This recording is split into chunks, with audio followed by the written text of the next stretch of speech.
K N Rajanna suspend ಆಗಿದ್ದಾರೆ. ಆಪ್ತ ಸಚಿವನನ್ನೇ ಹೊರ ಹಾಕಿದ ಸಿಎಂ ಸಿದ್ದರಾಮಯ್ಯನವರ ನಡೆಯ ಹಿಂದಿನ ಪ್ಲಾನ್ ಏನು?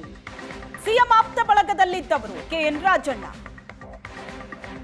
ಆಪ್ತ ಸಚಿವನನ್ನೇ ಹೊರ ಹಾಕಿದ್ದಾರೆ. ಸಿಎಂ ಸಿದ್ದರಾಮಯ್ಯನವರ ನಡೆ ಹಿಂದಿನ ಪ್ಲಾನ್ ಏನು? ಸಿಎಂ ಆಪ್ತ ಬಳಗದಲ್ಲಿ ಹಲವು ಲೆಕ್ಕಾಚಾರಗಳಿವೆ. ರಾಜಣ್ಣ ಹೇಳಿಕೆಯಿಂದ ಹೈಕಮಾಂಡ್ಗೆ ಸಿಟ್ಟು ಬಂದಿದೆ. ರಾಜಣ್ಣ ದೂರವಾಗೋ ಸನ್ನಿವೇಶಕ್ಕೆ ಕಾರಣ ಯಾರು? ರಾಜಣ್ಣ ಸ್ವಯಂಕೃತ ಅಪರಾಧಗಳಿಂದಲೇ ಇಂಥ ಸ್ಥಿತಿಯನ್ನ ತಂದುಕೊಂಡ್ರ? ಸಿಎಂ ಆಪ್ತ ಬಳಗದಲ್ಲಿ ಗುಸುಗುಸು ಶುರುವಾಗಿದೆ. ಬಹಿರಂಗ ಹೇಳಿಕೆಗಳಿಂದ ಸ್ಥಾನವನ್ನ ಕಳ್ಕೊಂಡ್ರ ಕೆಎನ್ ರಾಜಣ್ಣ? ರಾಜಣ್ಣನನ್ನ ಉಳಿಸ್ಕೊಳ್ಳೋದಕ್ಕಾಗದೆ ಸಿಎಂಗೂ ಕೂಡ ಬೇಸರ ಇದೆ. ಪ್ರಯತ್ನ ಪಟ್ರು ಸಿಎಂ. ಹೈಕಮಾಂಡ್ ಮುಂದೆ ವಿರೋಧಿ ಬಣ ಸ್ಟ್ರಾಂಗ್ ಆಯ್ತಾ? ರಾಜಣ್ಣಗೆ ಕೋಕ್ ನೀಡಿ ಸಿಎಂ ಬಲಹೀನಗೊಳಿಸುವಂತಹ ತಂತ್ರವಾಯಿತು. ತನ್ನ ಬಹಿರಂಗ ಹೇಳಿಕೆಗಳಿಂದ ಕೆಎನ್ ರಾಜಣ್ಣ ಸ್ಥಾನವನ್ನ ಕಳ್ಕೊಂಡ್ರ? ಉಳಿಸ್ಕೊಳ್ಳೋದಕ್ಕೆ ಸಿಎಂ ಕೂಡ ಪ್ರಯತ್ನ ಪಟ್ರು, ಉಳಿಸ್ಕೊಳ್ಳೋದಕ್ಕಾಗ್ಲಿಲ್ಲ. ಸಂಪುಟದಲ್ಲಿ ಬೇಸರಗೊಂಡಿದ್ದಾರೆ. ಈ ಬಗ್ಗೆ ಹೆಚ್ಚಿನ ಡೀಟೇಲ್ಸ್ ಅನ್ನ ಕೊಡ್ತಾರೆ ನಮ್ಮ ಪ್ರತಿನಿಧಿ ಮಾರುತೇಶ್ ಸಂಪರ್ಕದಲ್ಲಿದ್ದಾರೆ. ಮಾರುತೇಶ್, ತಲೆದಂಡ ಏನೋ ಆಗಿದೆ ಕೆಎನ್ ರಾಜಣ್ಣ ತಲೆದಂಡ. ಸಿಎಂ ಪ್ರಯತ್ನ ಪಟ್ಟರು ಸಂಪುಟದಲ್ಲಿ ಉಳಿಸ್ಕೊಳ್ಳೋದಕ್ಕೆ, ಬಟ್ ಸಾಧ್ಯ ಆಗ್ಲಿಲ್ಲ. ಇದೆಲ್ಲದರ ಆಫ್ಟರ್ ಎಫೆಕ್ಟ್ ಏನು ಅಂತ ನೋಡ್ತಾ ಹೋದ್ರೆ ಚರ್ಚೆ ಬಹಳ ಜೋರಾಗಿ ನಡೀತಾ ಇದೆ. ಈ ಮೂಲಕ ವಿರೋಧಿ ಬಣ ಸ್ಟ್ರಾಂಗ್ ಆಯ್ತಾ ಅಂತ ಹಾಗಾದ್ರೆ?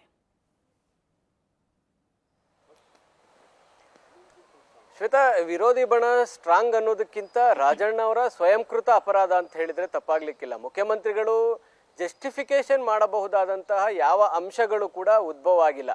ಈ ಹಿಂದೆ ರಾಜಣ್ಣ ಏನೇನು ಹೇಳಿಕೆ ಕೊಟ್ಟಿದ್ದಾಗಲೂ ಕೂಡ ಸಿದ್ದರಾಮಯ್ಯನವರು ಅವರ ಬೆಂಬಲಕ್ಕೆ ಇದ್ರು. ಆದರೆ ಬಹಿರಂಗವಾಗಿ ಸಿದ್ದರಾಮಯ್ಯನವರು ಎಲ್ಲೂ ಹೇಳ್ತಾ ಇರಲಿಲ್ಲ. ಆದರೆ ಈ ಹೇಳಿಕೆಯನ್ನ ಸಿದ್ದರಾಮಯ್ಯನವರು ಸಮರ್ಥನೆ ಮಾಡಿಕೊಳ್ಳುವಂಥದ್ದಕ್ಕೂ ಕೂಡ ಸಾಧ್ಯ ಆಗಿರಲಿಲ್ಲ. ನಿನ್ನೆ ರಾಜಣ್ಣ ಅವರು ಮುಖ್ಯಮಂತ್ರಿಯವರನ್ನ ಭೇಟಿಯಾದಾಗ ಇದು ಪಕ್ಷದ ನಿರ್ಧಾರ, ನನ್ನ ಕೈಲಿ ಏನೂ ಇರಲಿಲ್ಲ ಮತ್ತು ನಾನು ಇದರಲ್ಲಿ ಏನು ಮಾಡೋದಕ್ಕೂ ಸಾಧ್ಯ ಆಗ್ತಾ ಇರಲಿಲ್ಲ ಅನ್ನೋದನ್ನ ಮನವರಿಕೆ ಮಾಡಿಕೊಟ್ಟಿದ್ದಾರೆ. ಸೊ ಹೀಗಾಗಿ ರಾಜಣ್ಣ ಅವರು ಕೂಡ ಸಿದ್ದರಾಮಯ್ಯನವರ ಈ ಹೇಳಿಕೆಯನ್ನು ಕೇಳಿಸ್ಕೊಂಡು ಬೇಸರದಿಂದಲೇ ಹೊರಗೆ ಬಂದಿದ್ದಾರೆ. ಆದರೆ ಅವರ ಆಪ್ತ ವಲಯದಲ್ಲಿ ನಡೀತಾ ಇರುವಂಥ ಚರ್ಚೆ, ರಾಜಣ್ಣ ಯಾವಾಗಲೂ ಸಿದ್ದರಾಮಯ್ಯನವರ ಪರವಾಗಿ ನಿಂತ್ಕೊಂಡು ಮಾತನಾಡ್ತಾ ಇದ್ರು. 5 ವರ್ಷ ಅವರೇ ಮುಖ್ಯಮಂತ್ರಿಯಾಗಿ ಇರಬೇಕು, ಸಿದ್ದರಾಮಯ್ಯನವರ ಆಡಳಿತ ಇರಬೇಕು, ಮುಂದಿನ ಟರ್ಮಿಗೂ ಅವರೇ ಆಗಲಿ ಅನ್ನುವ ಮಟ್ಟದಲ್ಲಿ ರಾಜಣ್ಣ ಅವರು ಮಾತನಾಡ್ತಾ ಇದ್ರು. ಇದು ಸಹಜವಾಗಿ ಸಿಎಂ ವಿರೋಧಿ ಬಣದವರ ನಿದ್ದೆಗೆಡಿಸಿತ್ತು. ಹಾಗಾಗಿ ರಾಜಣ್ಣ ಅವರ ಮೇಲೆ ಪದೇ ಪದೇ ದೂರುಗಳು ಹೇಳಿದಾಗಲೂ ಏನೂ ಆಗ್ತಾ ಇರಲಿಲ್ಲ. ಆದರೆ ರಾಜಣ್ಣ ಅವರು ಈ ಹಿಂದಿನ ಹೇಳಿಕೆಗಳಿಗಿಂತನೂ ಮೀರಿ ಈ ಹೇಳಿಕೆ ಹೈಕಮಾಂಡ್ ಹಂತದಲ್ಲಿ ವಿರೋಧಿ ಬಣ ಮಾಡ್ತಾ ಇದ್ದಂಥ ಪ್ರಯತ್ನಕ್ಕೂ ಕೂಡ ಸಹಕಾರಿ ಆಯಿತು. ಅದೇ ರೀತಿ ಈಗ ತಲೆದಂಡ ಕೂಡ ಆಗಿದೆ. ಹೀಗಾಗಿ ಸಿದ್ದರಾಮಯ್ಯನವರು ಆಪ್ತ ಬಳಗದಲ್ಲೂ ಕೂಡ ಸಿದ್ದರಾಮಯ್ಯನವರು ಇದನ್ನು ಇನ್ನೂ ಗಟ್ಟಿಯಾಗಿ ಸಮರ್ಥನೆ ಮಾಡಿಕೊಂಡು, ಇಲ್ಲ ಅವ್ರಿಗೊಂದು ನೋಟಿಸ್ ಕೊಡಿ, ಸಾಮಾಜಿಕ ನ್ಯಾಯದ ಅಡಿಯಲ್ಲಿ ಅವರನ್ನ ನೀವು ತೆಗೆಯೋದಾದ್ರೆ ತೆಗೀರಿ, ಈ ರೀತಿಯಾಗಿ ಏಕಾಏಕಿ ತೆಗೆಯುವಂಥ ಹಂತಕ್ಕೆ ಹೋಗಬೇಡಿ ಅನ್ನೋದನ್ನ ಹೈಕಮಾಂಡ್ಗೆ ಮನವರಿಕೆ ಮಾಡಿಕೊಡುವಂಥ ಪ್ರಯತ್ನವನ್ನ ಸಿದ್ದರಾಮಯ್ಯನವರು ಮಾಡಬೇಕಾಗಿತ್ತು. ಅದು ಮಾಡಲಿಲ್ಲ ಅಂತ ಅಂದಾಗ ಈಗ ಪದೇ ಪದೇ ಏನು ಚರ್ಚೆ ನಡೀತಾ ಇದೆ, ಜಾತಿ ಗಣತಿ ವಿಚಾರದಲ್ಲಿ ಸಂಬಂಧಪಟ್ಟ ಹಾಗೆ ಹೈಕಮಾಂಡ್ ಮರು ಸಮೀಕ್ಷೆ ಮಾಡಿ ಅಂತ ಹೇಳ್ತು. ಸಿಎಂ ಕೇಳಿದಂಥ ಯಾವ ಡಿಮ್ಯಾಂಡ್ಗಳಿಗೂ ಕೂಡ ಏಕಾಏಕಿ ಹೈಕಮಾಂಡ್ ಗ್ರೀನ್ ಸಿಗ್ನಲ್ ಕೊಡ್ತಾ ಇಲ್ಲ. ಎಲ್ಲದಕ್ಕೂ ಕೂಡ ಅಬ್ಜೆಕ್ಷನ್ಸ್ಗಳು ಬರ್ತಾ ಇದೆ. ಅದು ನಿಗಮ ಮಂಡಳಿ ನೇಮಕ ಇರ್ಬೋದು, MLC ವಿಚಾರ ಇರ್ಬೋದು, ಹೀಗೆ ಹಲವು ವಿಚಾರದಲ್ಲಿ ಹೈಕಮಾಂಡ್ ಸುಪ್ರೀಂ ಅನ್ನೋ ರೀತಿ ಆಗ್ತಾ ಇದೆ.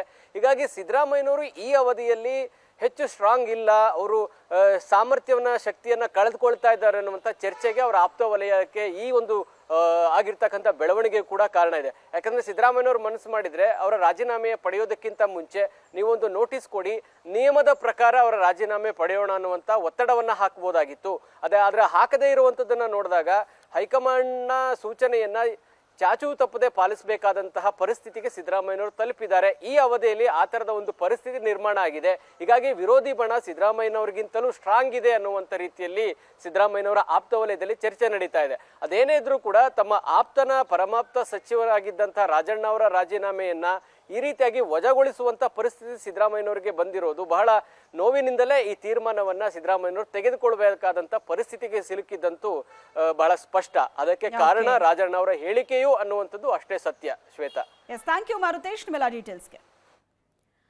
ಸಂಪುಟದಿಂದ ಸಚಿವ ಕೆಎನ್ ರಾಜಣ್ಣ ವಜಾ ಕಾರಣ ವಿವರವಾಗಿ ನನಗೆ ಗೊತ್ತಿಲ್ಲ ಅಂತ ಬೆಂಗಳೂರಿನಲ್ಲಿ ಗೃಹ ಸಚಿವ ಪರಮೇಶ್ವರ್ ಹೇಳಿಕೆ ಕೊಟ್ಟಿದ್ದಾರೆ. ಯಾವ ಕಾರಣಕ್ಕೆ ಅಂತ ನಮಗೆ ಮಾಹಿತಿ ಬಂದಿಲ್ಲ. ಅಧ್ಯಕ್ಷ ಮುಖ್ಯಮಂತ್ರಿಗಳಿಗೆ ಗೊತ್ತಿರಬಹುದು. ಸ್ವಾಭಾವಿಕವಾಗಿ ರಾಜಣ್ಣಗೆ ಅಸಮಾಧಾನ ಇರುತ್ತೆ ಅಂತ ಗೃಹ ಸಚಿವರು ಹೇಳಿಕೆ ಕೊಟ್ಟಿದ್ದಾರೆ. ಎಕ್ಸಾಕ್ಟ್ಲಿ ಏನ್ ಕಾರಣ ಅನ್ನೋದು ನಮಗೆ ಗೊತ್ತಿಲ್ಲ, ಮಾಹಿತಿ ಇಲ್ಲ ಅಂತ ಪರಮೇಶ್ವರ್ ಅವರು ಹೇಳಿಕೆ ಕೊಟ್ಟಿದ್ದಾರೆ. ನಮಗೆ ಅಷ್ಟು ವಿವರವಾಗಿ ನನಗೆ ಗೊತ್ತಿಲ್ಲ. ಆದರೆ ಹೈಕಮಾಂಡು ಡಿಸಿಷನ್ ತೊಗೊಂಡಿದೆ. ನಮ್ಮ ಪಕ್ಷದಲ್ಲಿ ಹೈಕಮಾಂಡು ಡಿಸಿಷನನ್ನು ನಾವೆಲ್ಲ ಗೌರವಿಸ್ತೇವೆ. ಆದರೆ ಏನಕ್ಕೆ ಅಂಥೇಳಿ ಇನ್ನೂ ಕೂಡ ಸ್ಪಷ್ಟವಾಗಿ ನಮ್ಮವರೆಗೆ ಗೊತ್ತಿಲ್ಲ. ಅದು ಅಧ್ಯಕ್ಷರಿಗೆ ಗೊತ್ತಿರ್ಬೋದು, ಮುಖ್ಯಮಂತ್ರಿಗಳಿಗೆ ಗೊತ್ತಿರ್ಬೋದು. ಆದರೆ ನಮ್ಮವರೆಗೂ ಕೂಡ ಏನು ಕಾರಣಕ್ಕೋಸ್ಕರ ಅವ್ರನ್ನ ಈ ರೀತಿ ಡ್ರಾಪ್ ಮಾಡಿದ್ದಾರೆ ಅನ್ನೋದು ಗೊತ್ತಿಲ್ಲ. ಅಸಮಾಧಾನ ಇದೆ, ಬೇಸರನೂ ಇದೆ ಅಂತ ತಿಳಿಸಿದ್ರು ಸರ್ ನೆನ್ನೆ ಮಾತಾಡುವಾಗ. ಅಲ್ಲ, ಅವರಿಗೆ ಸ್ವಾಭಾವಿಕವಾಗಿ ರಾಜಣ್ಣ ಅವರಿಗೆ ಅಸಮಾಧಾನ ಇರುತ್ತೆ. ಆದರೆ ಕಾರಣ ಏನು ಅಂತ ಹೇಳಿ ಗೊತ್ತಿಲ್ಲಲ್ಲ ನಮಗೆ. ಹೈಕಮಾಂಡ್ನವರು ಯಾವ ಉದ್ದೇಶಕ್ಕೋಸ್ಕರ ಅವ್ರನ್ನ ಡ್ರಾಪ್ ಮಾಡಿದ್ದಾರೆ ಅಂತೇಳಿ ನಮಗಿನ್ನೂ ಸ್ಪಷ್ಟವಾಗಿ ಗೊತ್ತಿಲ್ಲ. ನೀವು ರಾಜಣ್ಣ ಸರ್, ರಾಜೇಂದ್ರ ಅವರೆಲ್ಲ ಮಾತಾಡ್ತಿದ್ದಾಗ ಅವಾಗ ಏನಾದರೂ ಅವರು ಹೇಳ್ಕೊಂಡ್ರೆ ಸರ್? ಇಲ್ಲ, ನನ್ನ ಹತ್ರ ಅದೇ ಏನು ನನಗೂ ಆಶ್ಚರ್ಯ ಆಗ್ತಾ ಇದೆ, ಏನಂತ ಗೊತ್ತಿಲ್ಲ. ನೀವು ಕೇಳ್ಕೊಳ್ಳಿ ನೀವು ಅಂತ ಹೇಳಿ ನನಗೇ ಹೇಳಿದರು ಅವರು.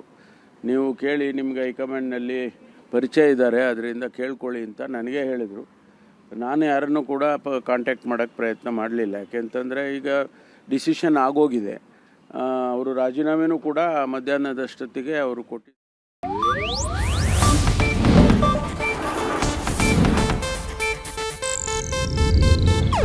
ಇದು ಏಷ್ಯಾನೆಟ್ ನ್ಯೂಸ್ ನೆಟ್ವರ್ಕ್ ಪ್ರಸ್ತುತಿ.